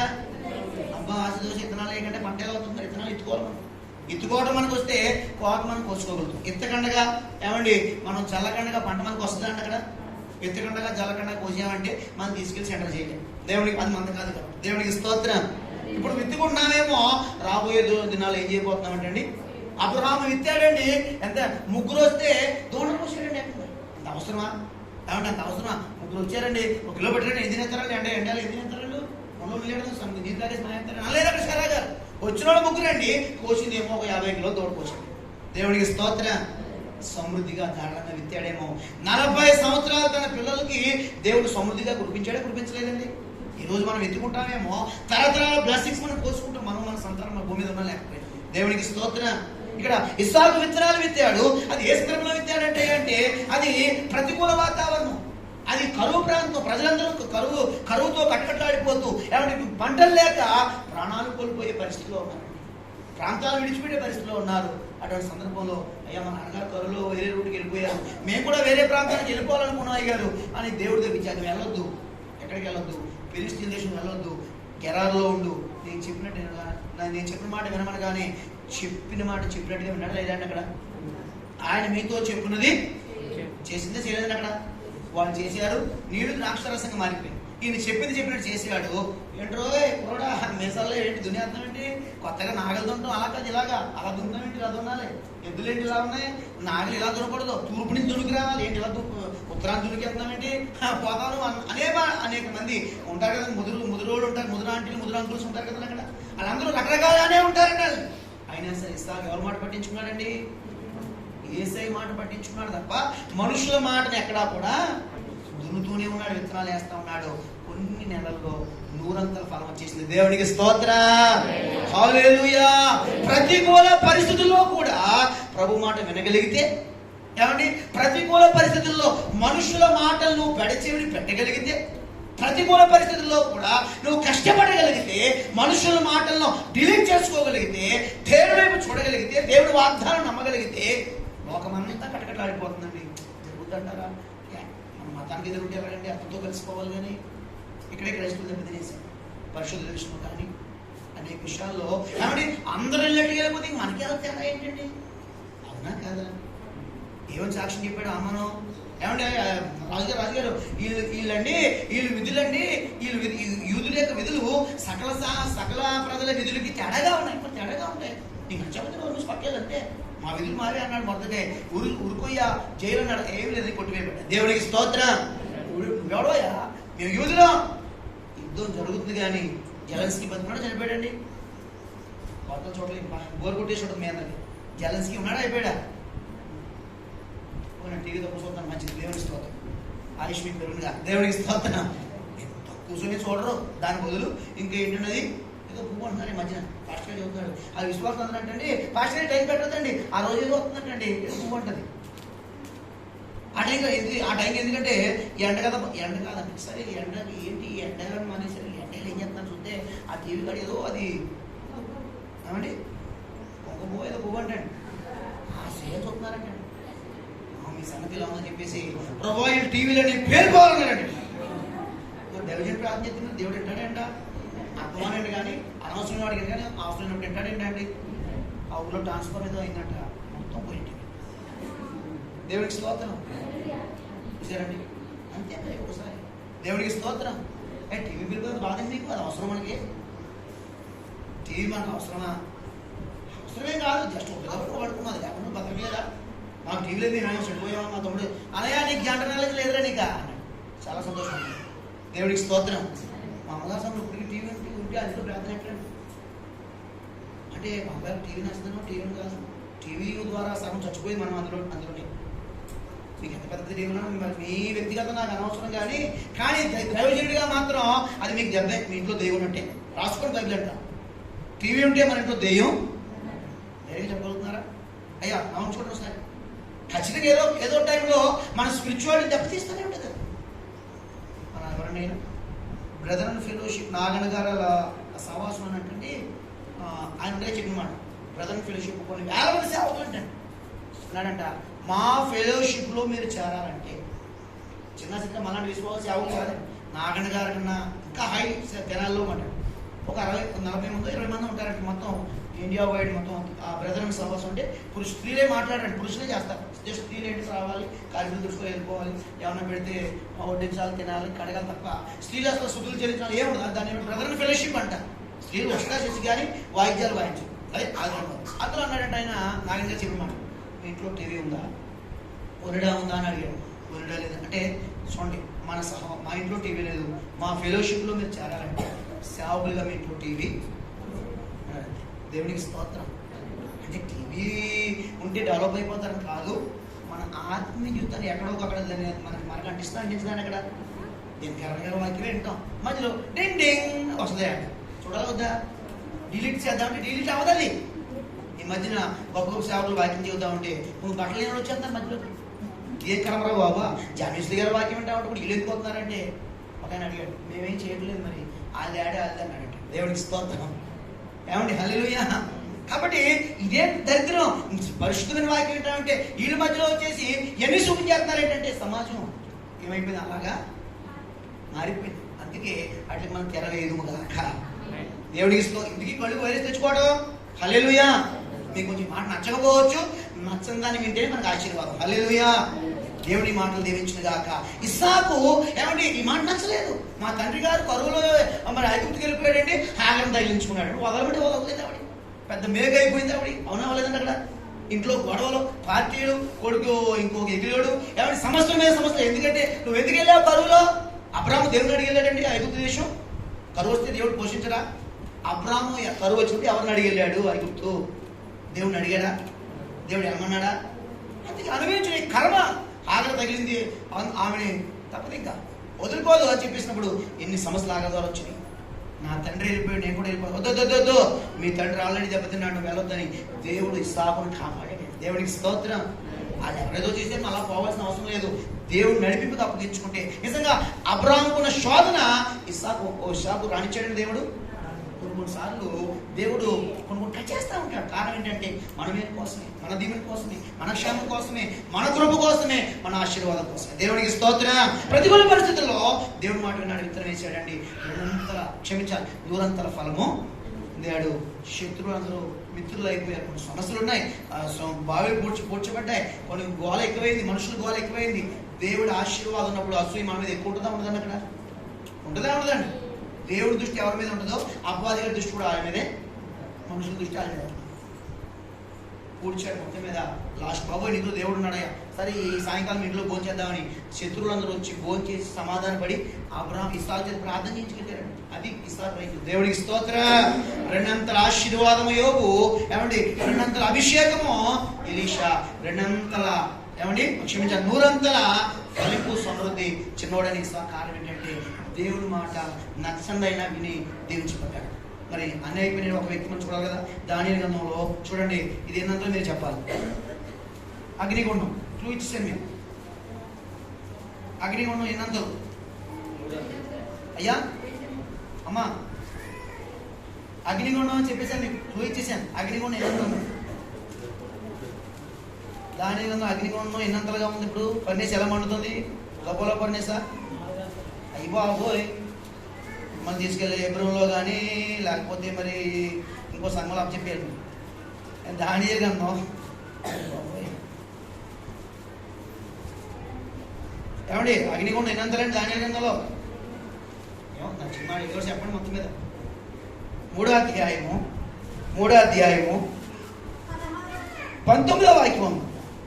అందుకు నెబుకద్నెజరు అత్యాగ్రహము నొందినందున షడ్రకు మేషాకు అబేద్నెగోయైన వారి విషయంలో ఆయన ముఖము వికారమైన కనుక గుండము ఎప్పటికన్నా 7 వేడిగా చేయమని ఆజ్ఞ ఇచ్చెను. దేవునికి స్తోత్రం. దేవుని మాట విన్నందుక అగ్నిగుండం, విన్నందుక చెప్పాలి వెళ్ళిపోదానండి. మీకన్నా మాకు ఇంకా కంగారు ఉంది, మీకు దూరం వెళ్ళాలి మేము. ఏమండి చూడండి, దేవుడి మాట విన్నందుక ఈ అగ్నిగుండం ఎందుకు వస్తుంది? దేవుడి మాట విన్నందుక ఏమండి మరి విన్నందుకు ఎందుకు వేస్తాడు దేవుడు అంటే, కొన్నిసార్లు దేవుడు మాట విన్నా కొన్ని గుండాలు గండాలు మనకి అనిపించాల్సింది. చూడండి ఇక్కడ అగ్ని అంటే దానికి మొక్కనందుకు, ఆయన చెప్పినట్టు విన్నందుకు ఏషియన్ రైలు అని చెప్పేసి. ఏమండి పైగా ఈ కుర్రోళ్ళని 4 ఎంతమంది అండి?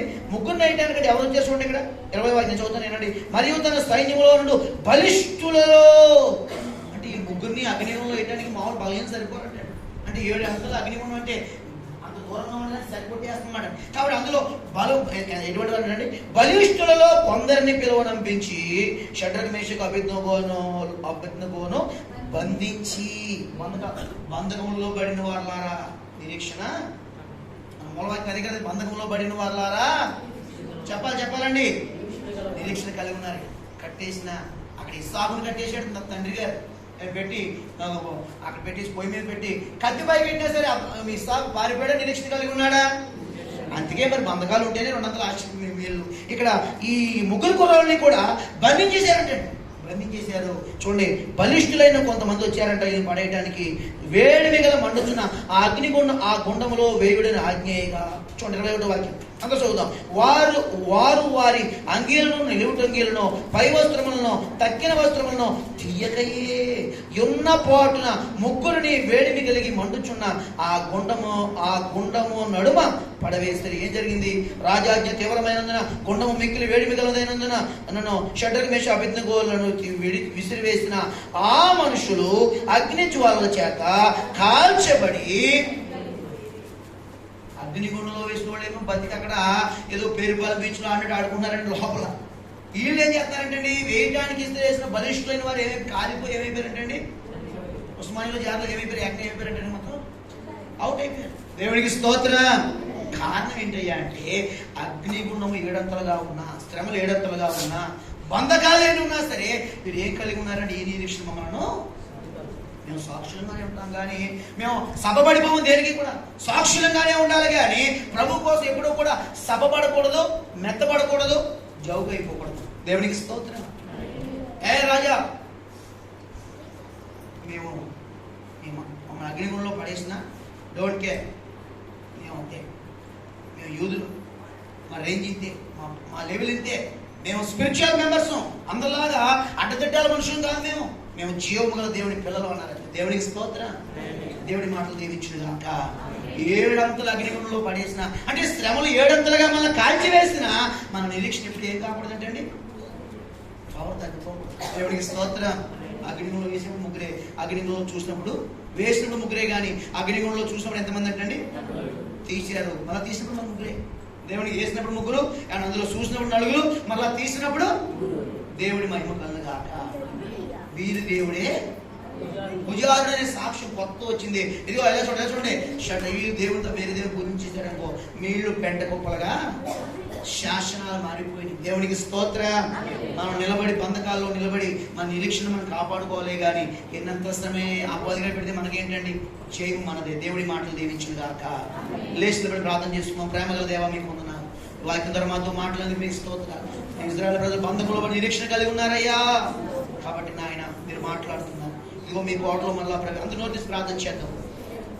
ప్రభువా, మేము ప్రభు మా కోటలో, మా నివాసులు, మా రాజ్యంలో మా మేము చేరటానికి ఇదిగో నాయన 200గా మేలు చేస్తానని చెప్పావు నాయన. కాబట్టి నీ పిల్లలమైన వారి విషయంలో నాయన పర్వతాలతో మాట్లాడి నీ బిడ్డలు అన్ని సిద్ధపరుస్తున్నావు నాయన. అవును, నీ మాట వినాలే, కానీ దేంతోనైనా మాట్లాడగలుగుతావు నాయన, ఏదైనా చేయగలుగుతావు ప్రభువా. ఈ కడవ దినాల్లో నీ మాట పర్వతాలతో ఏదే నీ మాట మేము వింటే నాయన అన్ని మా మాట మీద చేస్తామని ప్రభువా మాదిరి మీరు చూపించింది స్తోత్ర. రెండంతల ఆశీర్వాదం యోగు పొందడానికి నాయన ఇదిగో యోగును 200గా క్షమించాడు నాయన. అలా మేము క్షమించలేము, కానీ యోగు వల్లే మీరు క్షమించాలని మీరు నాతో ఒక ఉదాహరణ చూపించినందుకు స్తోత్ర. అలాగే 200ల అభిషేకం కోసం నాయన 200ల శ్రమ పడ్డాడయ్యా, 200లుగా నిద్రను చంపుకున్నాడయ్యా, 200లుగా విడదీరాని అన్యోన్య సహవాసం చేయగలిగాడు నాయన. అందుకే గురువు గారిని మించిన శిష్యుడు అయ్యాడు, గురువు గారిని అద్భుతాలు చేయగలిగాడు, గురువు గారిని సాక్ష్యాన్ని కలిగి ఉన్నాడు నాయన. ఈ రోజున నా పిల్లలు నాయన విశ్వాసం నాకన్నా గొప్ప కార్యాలు చేస్తాను నువ్వు వాగ్దానం చేశావు నాయన. కాబట్టి నీ బిడ్డలంగా నాయన ఇదిగో నాయన గొప్ప కార్యం మేము జరిగించాలయ్యా. మీకన్నా గొప్పగా మేము వాడబడాలి కానీ ప్రభువా, నీకన్నా మేము గొప్పవారు మేము ఎప్పుడు కాదు కానీ ప్రభువా ప్రార్థిస్తాం. అలాగే నాయన ఇదిగో 200 ప్రభు నాయన అయ్యా ఫలింపు పొందుకున్నాడు ఇస్సాకు నాయన. తాను నాయన బలిపీఠ మీద బంధించబడ్డాడయ్యా. అయినా కానీ ఇదిగో నీ మాటకు నాయన ప్రభు తను బంధంగా కట్టుకుని నాయన తండ్రి వల్లే ఒక పొరపాటు జరిగించడానికి ఇష్టపడలేదు నాయన. నిజంగా కొన్నిసార్లు నాయన నీ మాట మాకు ఒక బంధకంగానే ఉంటుంది అయ్యా. నువ్వు మాట్లాడితే మాకు కొంచెం గుచ్చుకున్నట్టుగానే ఉంటుంది నాయన. నువ్వు మాట్లాడితే మా అరికాళ్ళకి బంధం వేసినట్టుగానే ఉంటుంది నాయన. ఎంతో స్పీడ్గా వెళ్ళిపోతుంది మాకోసం. ఈ మాట మమ్మల్ని బంధించేస్తుంది నాయన. అది మా మీరు కోసమే, మా నిరంతర ఆశీర్వాదం కోసమే మాతో మాట్లాడితే మీకు వందనాలు. కాబట్టి నాయన ఈ ఉదయకాలం మాతో మాట్లాడారు. కాబట్టి నాయన ఆశీర్వాదం 200 దీవెన 200 ఆశీర్వాదాలు 200 ఫలాలే కాదు, కానీ శ్రమలు కూడా 700గా మమ్మల్ని వేడిపించినప్పటికీ ప్రభు మా శ్రమలు ఎంతగా మమ్మల్ని నాయన అందులోకి విడిచి వెళ్ళిపోయినప్పటికీ ప్రభు మేము కలిగిన నిరీక్షణ మేము పోగొట్టుకోకుండా మా సాక్ష్యాన్ని మేము కాపాడుకుంటూ శ్రమ రాకముందు ఎంత తీవ్రత కలిగి ఉన్నామో, గుణంలోకి ఎంత తీవ్రత కలిగి ఉన్నామో, ఏ మాట తీరు మేము కలిగి ఏ సమర్పణ మేము కలిగి ఉన్నామో ప్రభు మాది ఏది మారిపోకుండా, శ్రమలోకి వెళ్ళిపోతే మేము మారిపోకుండా, మా తత్వాలు మా జీవితాల విధానాలు మారిపోకుండా నాయన ఏ నిబంధన చేసామో ఆ నిబంధన మేరకుండా ఆ ముగ్గురు వదిలే మేము కూడా నిరంతర దేవుని పొందటానికి మేమున్న స్థలంలో అయ్యా హెచ్చించబడటానికి సహాయం చేయండి. ఆనాడు నాయన నెబుకద్నెజర్ సంస్థానంలో రాజ్యాలు మారినాయి కానీ, రాష్ట్రాలు మారినాయి కానీ, పరిస్థితులు మారినాయి, రాజులు మారిపోయారు కానీ ఈ నలుగురు బిడ్డలు అలాగే ఉంచావు నాయన. ఈరోజు పరిస్థితులు మారిపోయి మేము మాత్రం ఎక్కడ మారకుండా ఉండాలని ఇగో ఇవన్నీ మా ముందు పెడుతున్నాం. కాబట్టి ఈ బంధకం మేము తట్టుకునే శక్తిని, ఈ బంధకంలో నిలబడే భాగ్యము నాయన, ఈ బంధకములలో ఆయన కొనసాగే భాగ్యము నాయన, ఈ బంధకాలని అంగీకరించే భాగ్యం మాకు దయచేసి 200 ఆశీర్వాదం 200 మేలు 200 దీవెన 100 ఫలము 700 శ్రమని అనుభవిస్తున్నా ఆయన. ఒక మంచి సాక్షి కలిగి సువాసన కలిగే జీవితంలో మాకు దయచేయమని, వాక్యమాలో ఫలింప చేయమని, వినవారందరిలో క్రియ జరిగించమని యేసు దివ్య నామములో ప్రార్థించి పొంది ఉన్నాము తండ్రి. దేవునికి